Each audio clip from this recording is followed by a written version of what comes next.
에베소서 5장 22절로 24절의 말씀입니다. 찾으셨으면 우리 한 목소리로 함께 봉독하겠습니다. 아내들이여 자기 남편에게 복종하기를 주께 하듯 하라.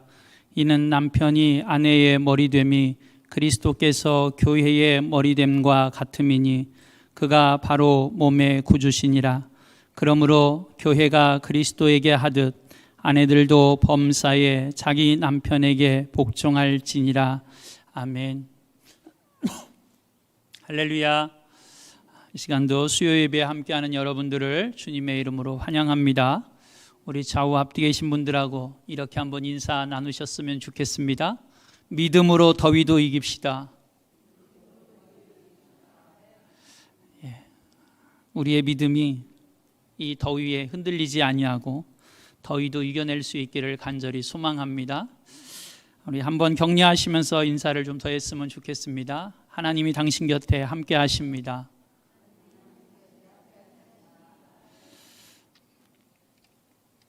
오늘은 우리가 44과 행복한 결혼 그리고 부부 생활에 대해서 함께 말씀을 나누려고 합니다. 페르시아에 이런 새가 있다고 합니다. 날개가 하나뿐인 새. 날개가 하나뿐인 새가 날 수 있을지 모르겠습니다. 근데 이 수컷에게는 하나뿐인 날개가 있는데 오른편에 갈고리가 있다라고 하고요.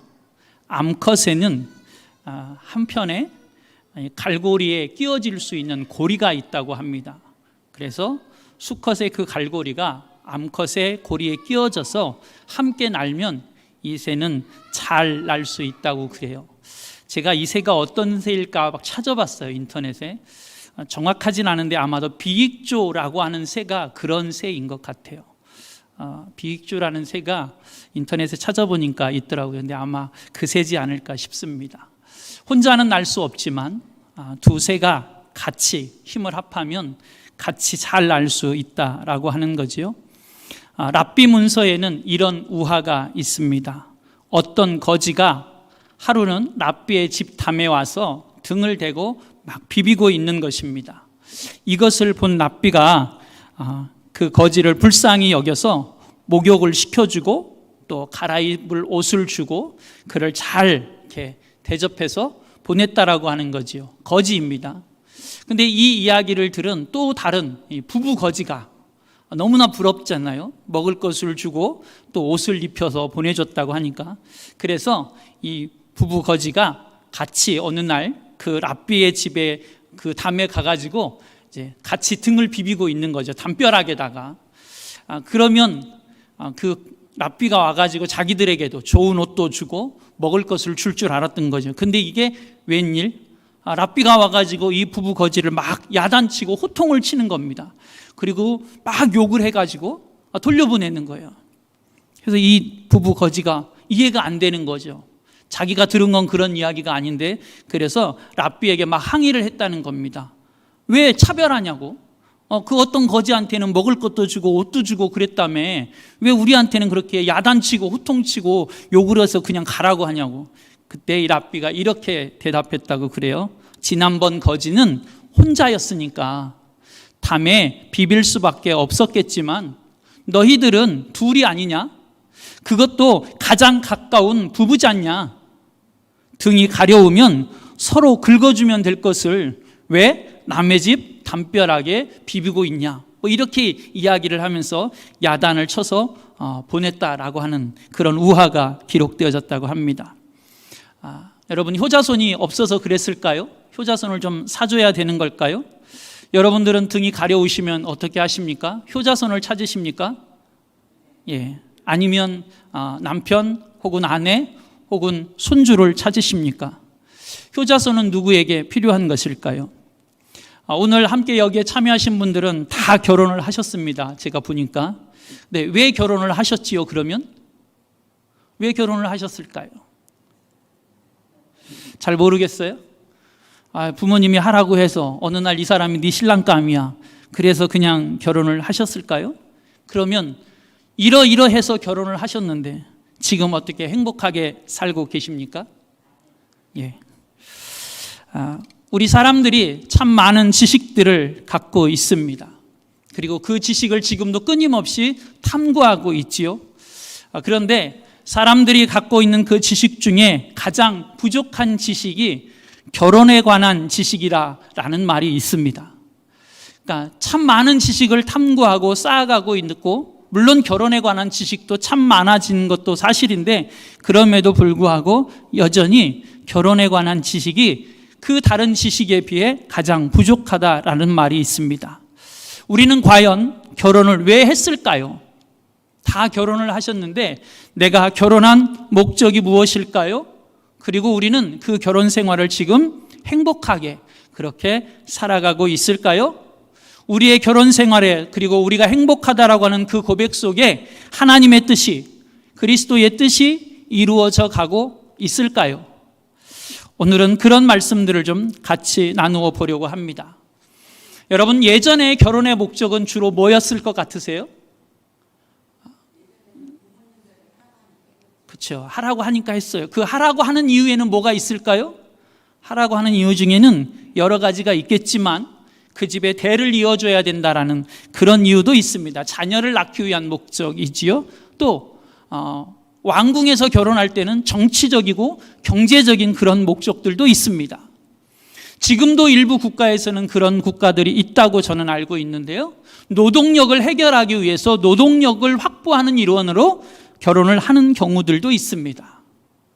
어떤 경우에는 내가 심리적으로 불안하니 심리적인 안정을 누리고 안정된 삶을 살아가기 위해서 결혼을 하려고 하는 사람들도 있습니다. 제가 몇 가지의 예를 들어드렸습니다. 다 누가 중심이 되어져 있지요? 내가 중심이 되어져 있습니다. 다시 말하면 결혼을 자기중심적으로 생각해서 자기를 위해 결혼을 하는 사람들이 과거에 있었고, 그것이 우리의 결혼의 목적인 경우들이 있었다라고 하는 것이지요. 그런데 만약에 그것만을 위하여 결혼을 한다면, 그러면 나와 결혼하는 상대방은 어떤 것이지요? 상대방의 인격과 그의 삶은, 나의 목적만을 위해서 만약에 결혼을 한다면 상대방의 인격은 어찌 보면 좀 무시되어지는 그런 경우들도 있을 수 있을 것 같습니다. 결혼이라고 하는 건 서로가 서로를 위해서, 서로가 사랑해서 서로를 존중하고 또 서로를 희생하는 마음과 섬기는 마음과 배려하는 마음, 이런 것들이 합해져서 결혼이라는 것이 이루어질 때 결혼은 참 아름다운 모습으로 이루어질 것 같습니다. 그런데 결혼을 할 때 우리 지난날에는 이런 목적들을 갖고 결혼을 했는데, 그런데 사실 그것이 우리가 결혼을 하는 진짜 목적이 되어서는 안 된다라고 하는 것이지요. 결혼의 목적은 우리가 하나 되기 위해서 하는 것입니다. 남자와 여자가 만나서, 남남이 만나서 서로가 하나 되어져서 서로의 짐을 나누어지고 서로를 돕고, 때로는 서로를 책임져 주고, 때로는 서로를 위해서 희생하고 헌신함으로 함께 행복한 삶을 살아가기 위해서 하는 것, 그것이 결혼이라고 하는 것입니다. 함께 걸어가기 위해서 하는 것, 함께 동행하기 위해서 하는 것, 그것이 결혼이라고 하는 것이지요. 사랑하는 사람과 때로는 좋은 일도, 때로는 힘들고 어려운 일도 우리가 함께 걸어가기 위해서 하는 것, 그것이 결혼이라고 하는 것입니다. 가정이 처음 만들어지는 건 우리가 잘 아는 것처럼 창세기 2장에서 만들어집니다. 하나님이 아담에게 하와를 허락하시면서 만들어지죠. 그때 하나님이 왜 하와를 허락하시고 가정을 이루게 하실까요? 창세기 2장 18절 말씀은 이렇게 말씀합니다. 여호와 하나님이 이르시되 사람이 혼자 사는 것이 좋지 아니하니 내가 그를 위하여 돕는 배필을 지으리라 하시니라. 서로 돕고 서로 협력해서 함께 걸어가며 함께 하나가 되어져서 함께 행복한 삶을 살기 위해 결혼이라고 하는 것을 우리는 하는 것이고, 그렇게 시작된 것이 가정, 결혼의 시작이라고 하는 것입니다. 여러분, 우리 한자에 보면 사람인자라고 하는 한자가 있습니다.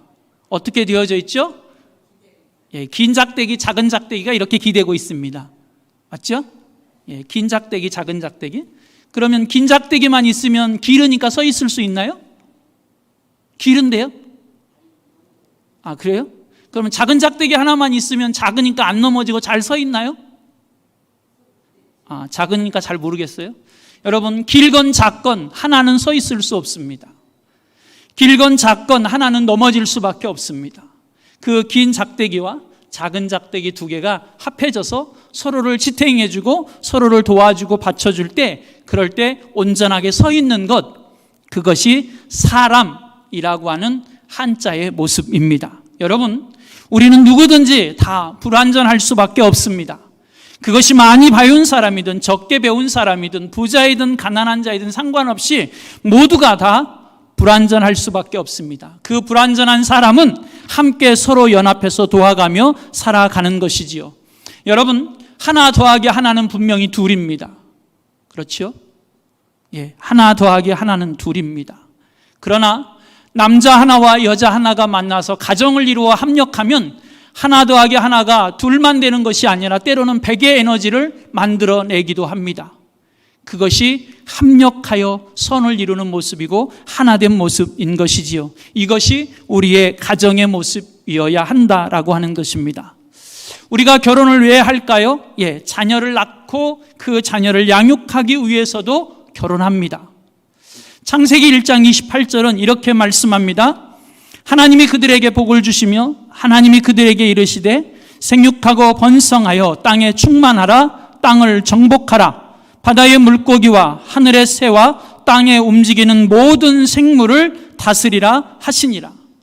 여러분, 우리가 결혼을 하는 이유 가운데 하나, 하나님이 우리에게 결혼을 하라고 말씀하시면서 명령하시는 것 가운데 하나, 그것은 자녀를 낳아서 그 자녀를 잘 양육하라라고 하는 것입니다. 이 잘 양육하라라고 하는 것 속에는 하나님의 뜻을 따라 하나님의 마음에 합하게 양육하라라고 하는 의미들이 당연히 포함되어져 있겠지요.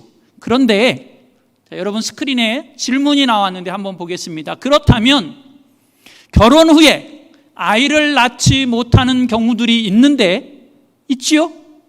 예, 그런데 그러면 그런 때는 어떻게 해야 되지요? 결혼을 하는 목적 중에 하나가 자녀를 낳아서 양육하는 것 또한 목적 중에 하나인데 결혼을 했는데 아이를 못 낳았어요. 그럼 그 결혼을 깨야 되나요? 네? 아, 그냥 살아야 돼요? 예. 자, 두 번째 질문이 이런 질문이 있습니다. 자신의 편의와 쾌락을 위해서 아이를 갖지 않는 경우도 요즘 세대는 많습니다. 딩크족이라고 불려지기도 하지요. 그러면 결혼을 하지 말아야 되나요? 예, 어렵지요. 여러분, 우리 한번 같이 고민을 좀 해보시면 좋을 것 같습니다. 결혼을 해서 생육하고 번성하고 자녀를 낳아 양육하는 건 하나님이 주신 은혜이고 축복이고 하나님의 뜻입니다. 여러분, 결혼을 해서 자녀를 낳아 그를 양육하는 건 하나님이 주시는 축복입니다. 그런데 결혼을 해서 자녀를 낳아야 함에도 불구하고 자녀를 낳을 수 없는 경우, 다시 말하면 못 낳는 경우들도 있습니다. 그런데 여러분, 우리가 기억해야 할 것은 자녀를 못 낳아 자녀가 없는 그 가정의 모습, 다시 말하면 그 결혼 관계의 모습 또한 하나님 앞에서 완전한 의미의 결혼의 모습이라고 하는 것이지요. 여러분, 자녀를 못 낳았으니 헤어져야 되고 깨어야 된다라는 것이 아니라 자녀를 못 낳는 그 결혼, 그 가정의 모습 또한 하나님 앞에서 완전한 결혼의 모습으로 이루어질 수 있고 이루어졌다라고 하는 것입니다. 그런데 간혹 요즘 세대들처럼 결혼을 해서 아이를 갖지 않겠다라고 하는 경우들도 있습니다. 그 이유가 무엇일까요? 그 이유는 가장 큰 이유 중에 하나, 우리나라의 현실을 들면 돈이 너무 많이 들어서 아이를 양육하는데, 그리고 그 아이를 낳으면 내가 그 아이에게 묶여져야 돼서 내 생활이 없어서 라고 하는 이유들이 대표적입니다. 여러분, 우리는 이 부분은 좀 고민을 해봐야 될 것 같습니다. 물론 시대의 흐름도 있고 세대의 변화도 있습니다. 그러나 그 모든 것들이 내가 중심이 되어서 나의 뜻과 나의 욕심과 나의 욕망을 위해서 하나님의 뜻을 내가 인위적으로 막는 것이라고 한다면 우리는 고민해 볼 필요가 있을 것 같습니다. 나의 편의와 쾌락을 위해서 자녀를 낳지 않으려 하고 그것을 막는 것은 하나님 앞에서 죄냐 아니냐 이걸 떠나서 하나님이 그것을 옳다 여기시는 하나님의 뜻인가 아닌가에 대해서 우리는 하나님 앞에 고민을 해봐야 된다라고 하는 것이지요. 여러분, 자녀는 하나님이 우리 결혼이라고 하는 것 속에 혹은 가정이라고 하는 것 속에 주신 최고의 혹은 궁극적인 목적은 아닙니다. 하나님이 주신 축복이고 자녀를 낳아서 양육하는 것이 우리 가정의 결혼의 목적 중에 하나인 것은 맞지만 결혼에 있어서 그리고 가정을 이룸에 있어서 자녀를 낳아야 되는 것이 우리의 궁극적인 목적, 최종적인 목적은 아니라고 하는 것이지요.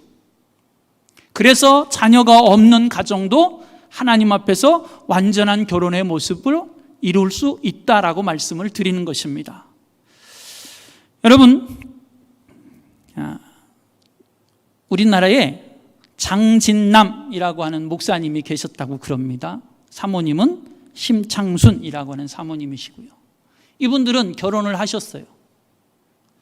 근데 결혼을 하셨는데 당신들의 자녀를 낳지 않기로 마음을 먹으셨어요. 왜?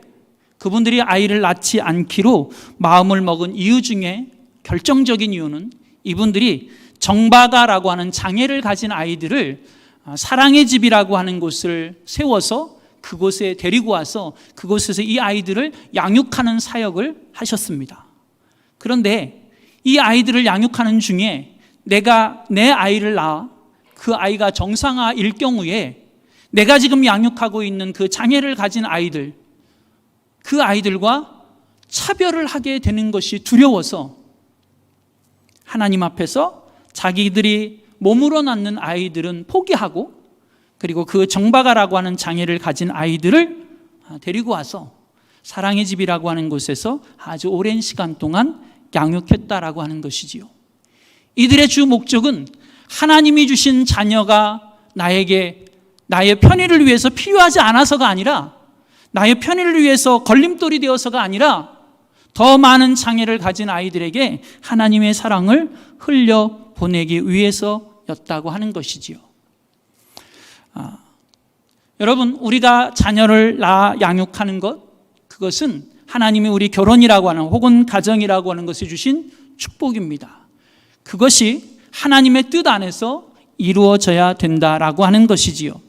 그리고 우리의 결혼은 우리가 함께 연합하여 하나님의 영광을 돌리기 위해서 이루어지는 것입니다.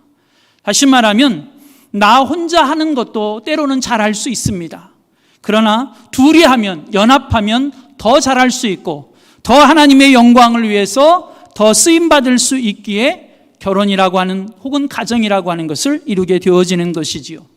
여러분, 우리가 결혼을 통해서 우리는 경건하게 살고 그리고 함께 힘을 모아 하나님의 영광을 돌리기 위해 사는데, 여러분, 결혼을 안 하고 혼자 살아가는 경우에 여러분, 우리가 죄의 유혹에 노출되어지는 경우들도 있습니다. 가장 크게 죄의 유혹에 노출되어지는 것이 음란이라고 하는 것입니다. 결혼을 안 하고 독신으로 살아가는 것도 하나님이 주시는 은혜이고 복입니다.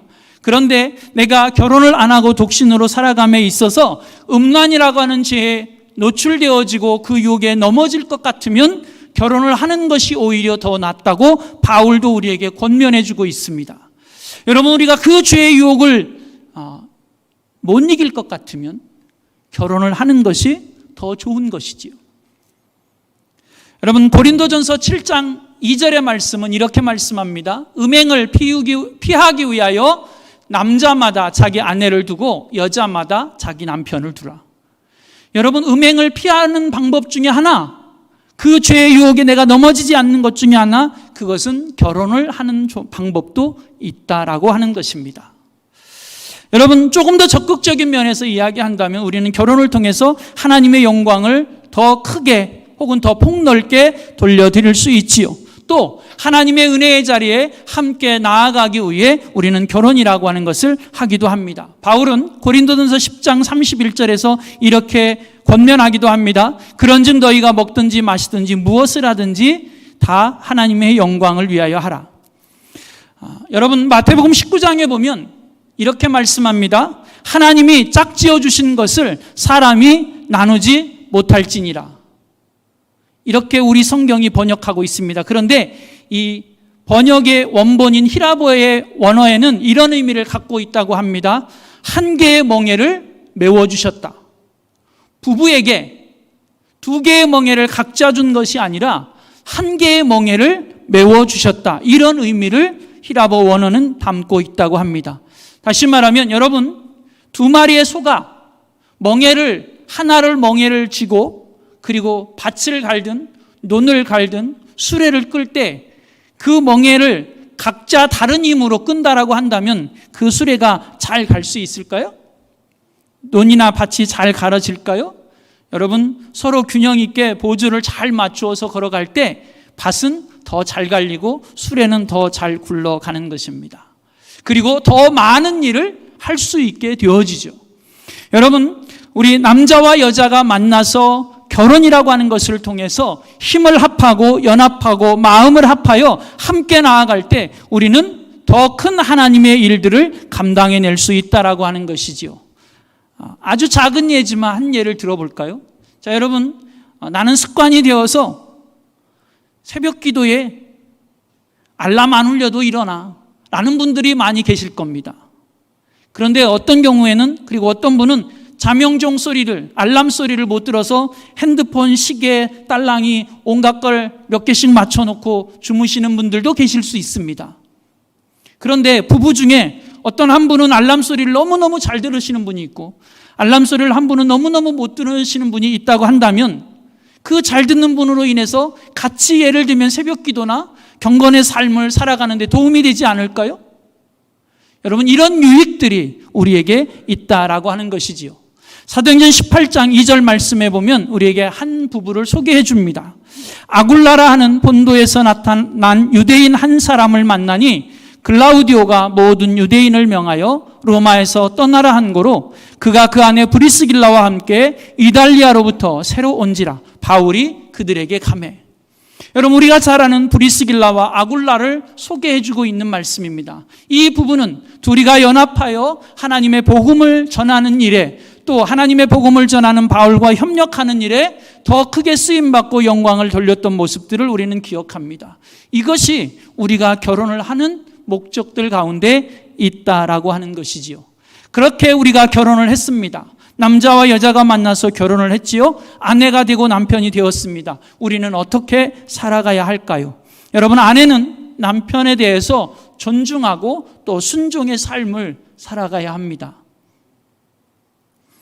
에베소서 5장 22절로 24절 말씀에 보면 이렇게 말씀합니다. 아내들이여 자기 남편에게 복종하기를 주께 하듯 하라.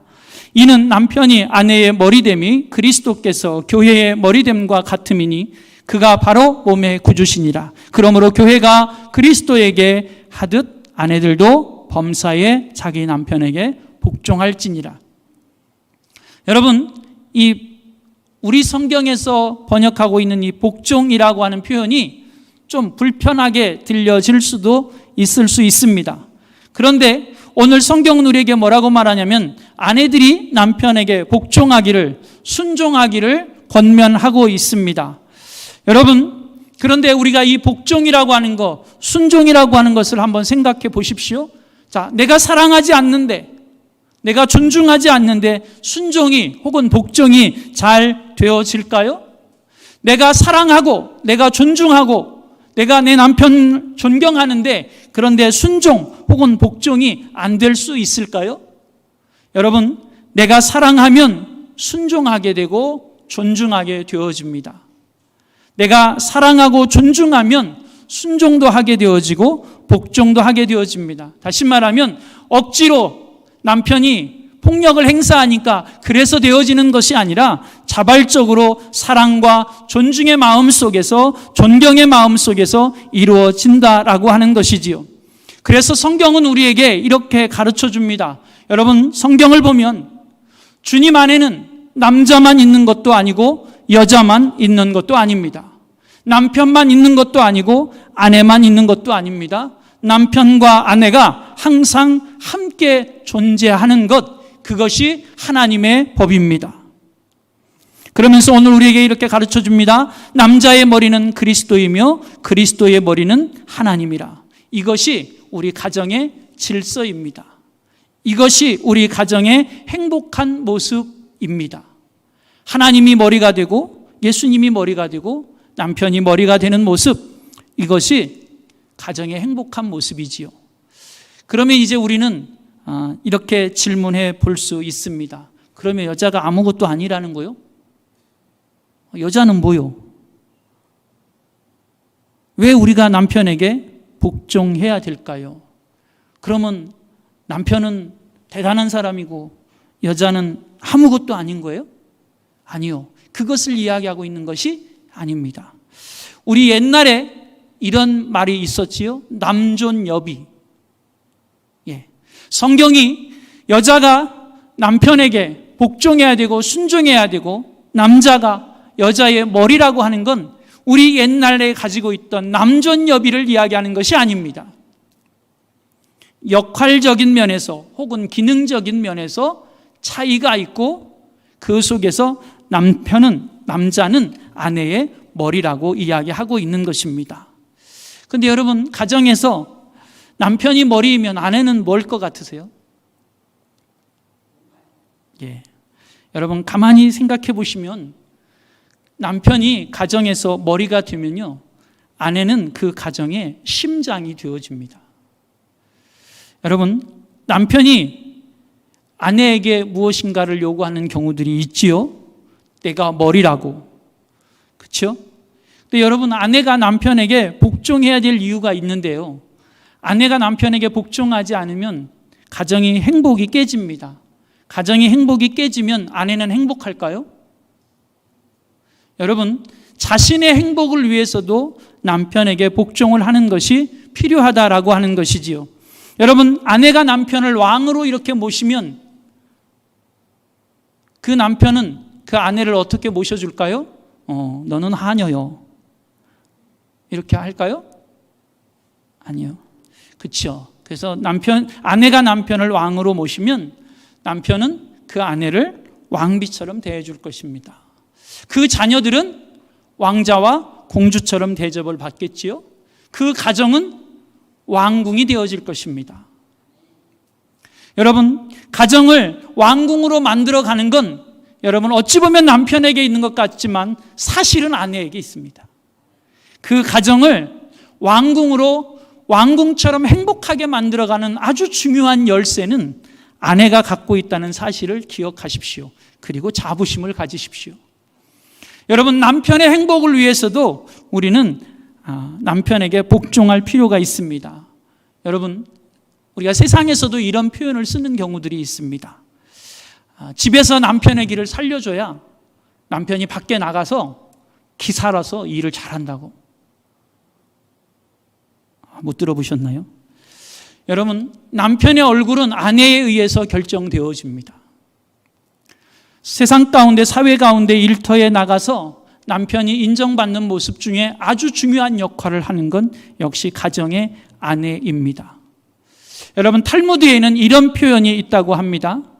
남자가 자신감을 가지고 일하도록 하는 것으로 세 가지가 있는데 그 중에 하나는 좋은 가정, 그 중에 하나는 좋은 아내, 그 중에 하나는 좋은 의복. 여러분, 남자가 자신감을 갖도록 만들어주는 데는 가정과 아내와 의복이 중요한 역할을 한다고 이야기하지요. 영국의 금원집에도 이런 표현이 있습니다. 좋은 아내와 건강은 남자의 가장 좋은 재산이다. 남편들은 아멘을 하셔야 될 것 같습니다. 여러분, 베드로전서 3장 1절 말씀에 보면 이렇게 말씀합니다. 아내들아, 이와 같이 자기 남편에게 순종하라. 이는 혹 말씀을 순종하지 않는 자리로 말미암지 않고 그 아내의 행실로 말미암아 구원을 받게 하려 함이니. 여러분, 아내의 남편에게 순종함이 남편으로 하여금 하나님의 은혜의 자리로 나아가는데 유익이 되어진다라고 하는 것입니다. 자녀의 교육을 위해서도 우리는 아내는 남편에게 순종할 필요가 있는 것이지요. 성경은 남편에게 주님께 하듯 하라고도 가르쳐 줍니다. 베드로전서 3장 6절의 말씀입니다. 사라가 아브라함을 주라 칭하여 순종한 것 같이 너희는 선을 행하고 아무 두려운 일에도 놀라지 아니하면 그의 딸이 된 것이니라. 사라는 아브라함 자신의 남편을 마치 하나님께 하듯 그렇게 부르며 그에게 순종했다라고 하는 것이고, 오늘 우리는 그 모습을 배울 필요가 있다라고, 배워야 한다라고 이야기하는 것입니다.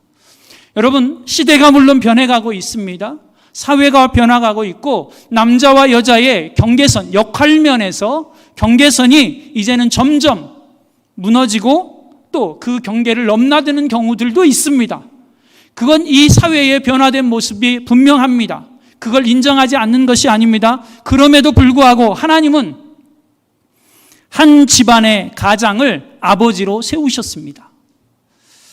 하나님은 그 가족의 제사장의 역할을 남편에게, 아버지에게 맡기신 것도 사실입니다. 그 가정의 리더십을, 그 가정을 이끌어가는 역할을 남편에게 맡기고 아버지에게 맡긴 것도 사실이고, 그 권위를 하나님은 남편에게, 아버지에게 부여하셨습니다. 그런 면에서 우리는 아버지 중심으로 자녀를 양육하고 아버지는 또한 자녀를 하나님의 뜻에 따라 양육할 의무가 있다라고 하는 것이지요. 아버지가 무시되면서는 자녀 양육이 건강하게 되어질 수 없다라고 말씀드리는 것입니다. 워싱턴 어빈이라고 하는 사람은 이런 말을 했습니다. 이 세상에서 가장 따뜻한 보금자리는 나의 집이라는 인상을 자녀에게 심어주는 어버이는 가장 위대합니다. 자녀 교육에 있어서 아버지의 역할, 그리고 아버지를 존중함이 중요하다라고 말씀드리고 있는 것입니다. 그러면 남편은 아내에게 어떻게 해야 할까요? 남편은 아내를 그리스도께서 교회를 사랑하심 같이 하라고 말씀합니다. 왜 남편은 아내를 그리스도께서 교회를 사랑하심 같이 해야 될까요? 여러분, 가만히 생각해 보십시오. 여러분에게 가장 가까운 이웃은 누구인가요? 여러분에게 가장 가까운 이웃. 여러분에게 가장 가까운 이웃은 아내이고 남편입니다. 더 가까운 이웃이 있으세요? 여러분에게 가장 가까운 이웃은 내 남편이고 내 아내입니다. 그래서 여러분, 우리는 이걸 조금 부정적인 이미지로 받아들이는 경우들도 있는데요. 아내를 부를 때 여편네라고 부르는 표현이 있습니다. 이걸 우리는 좀 무시하고 좀 하대하고 그렇게 받아들이고 그런 느낌이 좀 있는 그런 표현이기는 한데요. 사실은 하대해서가 아닙니다. 내 옆에 있는 사람의 준말이 여편네입니다. 내 옆에 있는 사람. 여러분, 여러분의 아내는 여러분 옆에 있는 사람입니다. 동의를 안 하시나요? 여러분, 여러분의 아내는 집에 있는 사람인 건 맞지만 그러나 집사람이라고 부르는 것은 아름답지 않습니다. 여러분의 아내는 집사람이 아니라 하나님의 사람입니다. 다시 말하면 하나님께서 허락하신 아주 소중한 존재라고 하는 것을 우리는 인정해 줘야만 한다라고 하는 것이지요. 그리고 우리의 아내는 어떤 물건처럼 취급받을 수 있는 존재도 아닙니다. 가장 소중한 사람이라고 하는 것입니다. 그래서 당신이라고 하는 표현이 아주 좋은 표현이지요. 가장 좋은 표현 가운데 하나, 여러분, 하나님께서 최초의 여자 하와를 만드실 때 하나님은 아담의 갈비뼈를 취해서 그 갈비뼈로 하와를 만드셨습니다. 왜 그랬을까요? 가장 소중한 존재라고 하는 것이지요. 그래서 아담은 하와를 만났을 때 이는 내 뼈 중에 뼈요 내 살 중에 살이라고 고백하기도 합니다. 여러분, 우리는 남편은 아내를 그리스도께서 교회를 사랑하심 같이 사랑해야 합니다. 가장 가까이에 있는 사랑해야 될 사람이기 때문이지요. 그리고 더불어 어찌 보면 우리의 아내는 남편에 비하면 가장 연약한 존재입니다. 그래서 연약하기에 조심조심 그렇게 다룬다는 표현은 좀 아름답진 않지만 어쨌든 조심조심 그렇게 대하여야 하는 그런 존재입니다. 내가 막대해도 되는 그런 존재가 아니라고 하는 것이지요. 그리고 여러분, 그릇에는 무엇을 담느냐에 따라서 그 그릇의 용도와 가치가 달라집니다. 여러분, 남편들이 아내라고 하는 그릇에 내가 무엇을 담느냐에 따라서 그 아내의 가치가, 그 아내의 소중함이 달라진다라고 하는 것입니다. 남편들이 아내를 그리스도께서 교회를 사랑하심 같이 그 아내에게 사랑을 담으면 그 아내는 사랑스러운 존재가 되고 가장 소중한 존재가 되어지는 것이지요. 여러분, 남편들은 아내를 사랑하기를 그리스도께서 교회를 사랑하심 같이 사랑하여 그 아내라고 하는 그릇에 우리의 사랑을 가득 담아야만 된다라고 하는 것입니다. 그리고 그 아내와 함께 하나님이 주시는 생명의 은혜를 유업으로 받을 자이기에 우리는 그 아내를 그리스도께서 교회를 사랑하심 같이 사랑해야만 하는 것이지요. 둘이 한 몸을 이루어 아이를 낳아서 키울 수 있는 것 또한 아내에게만 허락되어진 것입니다. 여러분, 둘이 한 몸을 이루어 그 아이를 하나님의 뜻에 맞게 양육하는 것 또한 아내에게만 허락되어진 것입니다. 그래서 우리는 그 아내를 소중히 여기고 사랑하되 그리스도께서 교회를 사랑하심 같이 사랑해야만 하는 것이지요. 여러분, 아내는 함께 하는 존재입니다. 함께 하나님의 은혜를 받고 함께 하나님의 사랑을 나누고 함께 기도하며 함께 믿음의 길을 걸어가며 함께 하나님 앞에 나아가기 위해 연합하는 존재, 그가 아내라고 하는 것입니다. 마태복음 5장 23절로 24절 말씀에는 이렇게도 말씀합니다. 그러므로 예물을 제단에 드리려다가 거기서 내 형제에게 원망들을 만한 일이 있는 것이 생각나거든 예물을 제단 앞에 두고 먼저 가서 형제와 화목하고 그 후에 와서 예물을 드리라. 여러분, 아내와 혹은 남편과 다투어 보셨습니까? 교회에 오셔서 기도를 해보셨습니까? 말씀을 들어보셨습니까? 기도가 잘 되시나요? 말씀이 잘 들려지시나요? 여러분, 내 생각과 마음이 분주하고 흩어지고 잘 들려지지 아니하고 잘 되어지지 아니하는 모습들을 우리는 경험했을 수도 있습니다. 이렇게 우리는 하나님의 은혜의 자리에 나아가기 위해 또 함께 은혜 받기 위해 우리는 남편이 아내를 더 많이 사랑해야 된다라고 하는 것이지요. 여러분, 우리가 아내를 사랑해야 되고 그리고 그 아내, 부부가 된 그 가정을 아름답게 사랑의 관계로 행복한 관계로 이루어가야 하는 이유 중에 하나, 그 가정은 하나님이 맺어주신 것이기 때문에 그렇습니다. 그 가정은 하나님이 우리를 만나게 하시고 하나님이 우리를 부부라고 하는 관계로 맺어주셨기에 우리는 하나님의 뜻에 따라 우리의 가정이 서로 사랑하고 서로 협력하고 서로 존중하며 하나님께 더 가까이 나아갈 수 있는 관계로 만들어 가야 하는 것이 우리의 역할이라고 하는 것입니다. 그리고 이것이 우리의 가정의 모습이 되어야 된다라고 하는 것입니다. 이것이 우리의 결혼의 목적이 되어야 된다라고 하는 것이지요. 사랑하는 여러분, 오늘 우리는 이미 다 결혼을 하셨습니다. 행복하십니까? 우리의 가정에서 하나님의 뜻을 이루어가고 또 서로 사랑하고 서로 존중하며 서로 아끼고 소중히 여기는 가정이 되어지기를 소망합니다.